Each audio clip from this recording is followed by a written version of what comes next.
안녕하세요. 궁설계사입니다. 2025년 8월 17일 주식 시황 정리를 리포팅하겠습니다. 자, 지난주는 예상했듯 미국 시장이 큰 힘이 실리지 않아 우리 코스피도 옆으로 횡보하는 모습을 보였어요. 긍정적인 모습은 아직 장기적인 추세나 모습은 상승을 향한다는 것이에요. 다만 단기적으로 환율이 부담스럽습니다. 환율이 기술적인 면에서 원화 약세가 당분간 지속될 모습이에요. 그리고 급락으로 인한 차트의 일그러짐으로 매수 주체들의 심리적 가담이 어렵습니다.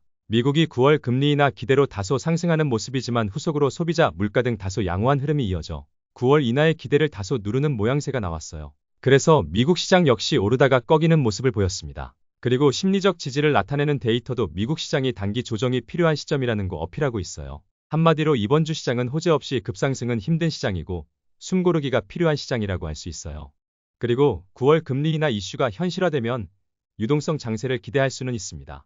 하지만 리스크 요인이 있어요. 그건 바로 엔캐리 트레이드 청산인데요.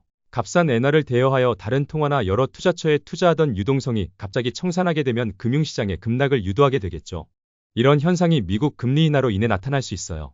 미국 금리 인하가 일본의 금리 인상과 맞물려 금리차가 적어지면 엔화의 저평가 매력이 떨어져 청산 물량이 쏟아질 수 있습니다. 작년 8월에 그 이슈로 급락한 적이 있어요. 그래서 준비한 두 지표가 있어요. 하나는 바로 미국 채인연물과 일본 연물의 차이인데요. 이 차이가 2.5% 이하로 하향 이탈 시 청산 이슈가 임박했다고 해석된다네요. 그리고 CFTC IMM 일본 선물 포지션인데요. 맨 아래 그래프를 보시다시피 마이너스 82부근에서 반등하는 시점이 청산의 신호라니 잘 챙겨보도록 하겠습니다.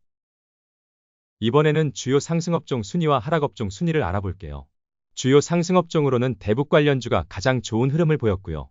그 다음이 다소 조선 반등 지지를 하였고 유가 하락으로 인하여 항공화물은 성물류가 좋은 흐름을 보였습니다. 그 다음으로는 방송과 엔터 그리고 기계 및 전자장비 전기유틸, 2차전지와 항공사가 좋은 다소 오르거나 잘 지지하는 모습을 보였습니다.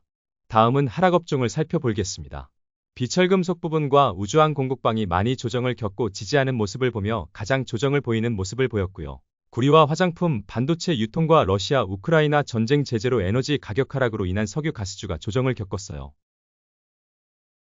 이번에는 챗 GPT가 알려주는 주요 경제정책 및 이슈에 대해서 알아볼게요. 여전히 관세정책으로 인하여 무역 불확실성이 확대되고 있어요. 이에 따라 우리나라도 수출주의 불안이 아직도 지속되고 있습니다. 세금 감면 정책으로 인하여 미국은 내수 및 소비주의 호재이고요. 고용 둔화 소식으로 9월 금리 인하 기대감이 높아졌어요.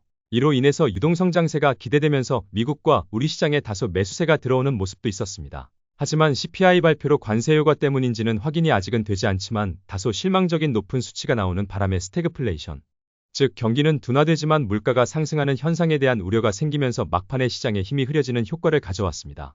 그리고 한국 경제 성장 전망이 안 좋아 경기 둔화 우려가 부각되었지만 반도체 중심 수출 개선과 몇몇 삼성전자의 반도체 관련 좋은 소식들이 코스피 상승에 기여한 것으로 보입니다. 향후 주목 포인트에 대해서 한번 살펴볼게요. 12일 발표된 CPI 결과의 후속 반응으로 금리 인하에 대한 연준의 뉘앙스를 눈여겨볼 필요가 있습니다. 9월 대부분의 전문가들이 금리 인하를 기대하고 있지만 만약 여러 지표들이 아직 건전하다는 판단으로 인하를 하지 않으면 실망 매도세가 쏟아질 수 있어요. 그리고 미국의 관세 정책이 부드럽게 이어지는지 다소 과격하게 이어지는지도 주요 체크포인트입니다. 왜냐하면 과격해질수록 무역전쟁으로 인하여 수출이 줄어들어 세계경제 침체의 주요 발화점이 될 수 있기 때문이에요. 환율의 모습도 또한 중요해요. 지금 환율은 기술적 분석상 반등의 시점이고 여기에 베팅하는 매수세가 어느 정도까지 끌어올릴지에 따라 우리의 조정의 깊이가 영향을 받습니다. 게다가 미국의 여러 교용지표를 제외한 여러 지표들이 아직 견고하여 미국 달러 강세가 당분간 이어질 가능성이 있어서 원화 약세는 좀 더 이어질 것입니다. 하지만 금리 인하 결정에는 물론 물가지수인 CPI가 기준이지만 연준도 고용 둔화에 대한 부담이 크기에 금리는 인하 방향으로 갈 가능성이 높습니다. 금리 인하가 되면 다시 달러 약세가 예상되어 그곳으로 베팅하는 세력으로 아마 원화 약세인 달러 강세는 오래 지속되지 않을 것으로 판단돼요. 그리고 고용 둔화는 거의 수직으로 악화되기에 선조치로 금리 인하가 이어질 수도 있기에 잘 살펴보아야 합니다. 자, 여기까지 2025년 8월 17일 주식 시황 정리를 마치겠습니다. 지금까지 들어주셔서 너무 감사드리고요. 다음 주에 다시 알찬 정리로 찾아뵐게요. 즐거운 한 주 시작하세요.